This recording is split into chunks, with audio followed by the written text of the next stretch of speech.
Se Forgasa formou a 16 novos socorristas. Concellos como Ribeira ampliarán a súa plantilla para este verán, reafirmando a aposta pola seguridade nos areais ao longo do período estival. O verán arrancará en menos de 20 días, polo que os concellos da comarca ultiman a contratación dos socorristas para velar pola seguridade dos areais.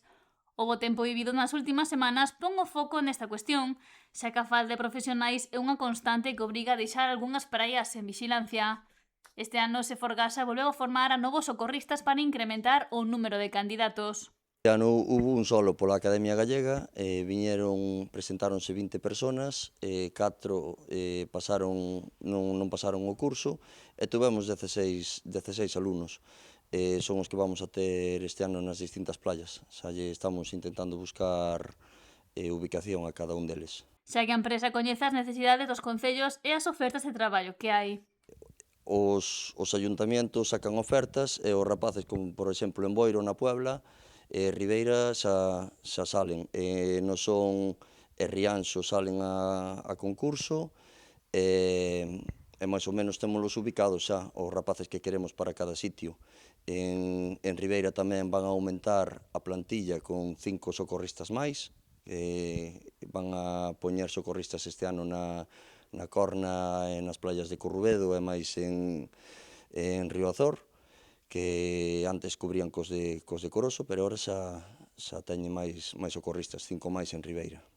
Os concellos reafirman a súa aposta pola seguridade nas praias nunha época do ano cunha elevada afluencia aos areais. Claro que teñen que facela, porque nós aquí no verán vivimos o turismo e os ayuntamientos, desde Rianxo hasta Outes, Muros incluso, teríamos que ter todo a zona ben vigilada e con máximo de socorristas, que para nós é primordial. Sobre todo en areais perigosos ao estar en mar aberto.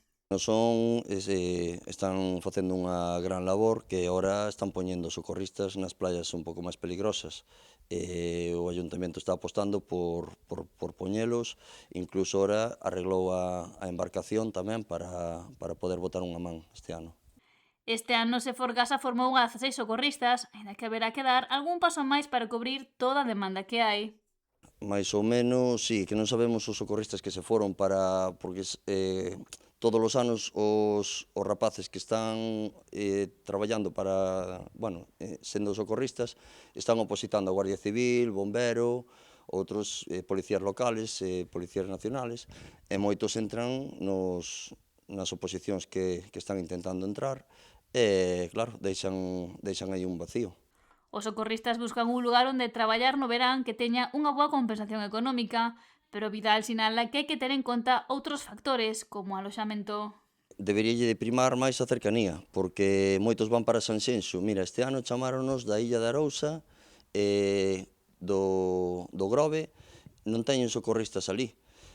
Os que queren ir desde aquí, porque lle pagan bastante máis, non teñen onde dormir, porque valelle máis dormir que a estancia ali que o que van a ganar. Aquí somos privilegiados, temos vivienda en Ribeira, Castiñeiras, nos sitios que sean, a un precio espectacular, e a maior parte da xente xa son de aquí da zona. Este ano, mira, o que máis lonxe estuvo era de Santa Comba. E despois a maioría da xente, había 4 da Puebla, 5 de Ribeira, 2 de Boiro, 1 de Rianxo, 2 que viñeron ao curso que pagou a Academia Galega. Os cursos reduciron os seus custos e as horas para facelos máis atractivos a novas persoas. Sen embargo, Vidal sostén que é preciso ter en conta outras cuestións para que máis xente se anime a formarse para ser socorrista. Na época que comezamos en Protección Civil, intentábamos metelos axudándolle, despois buscando traballos no grumir, Protección Civil dándolle algo no que era o GLPA, tendos en brigadas de incendios ou de limpieza de desbroce cando hai no inverno, tema de achiques, e pagarlle algo a esta xente que está estudiando e que che bota unha man tamén no verán.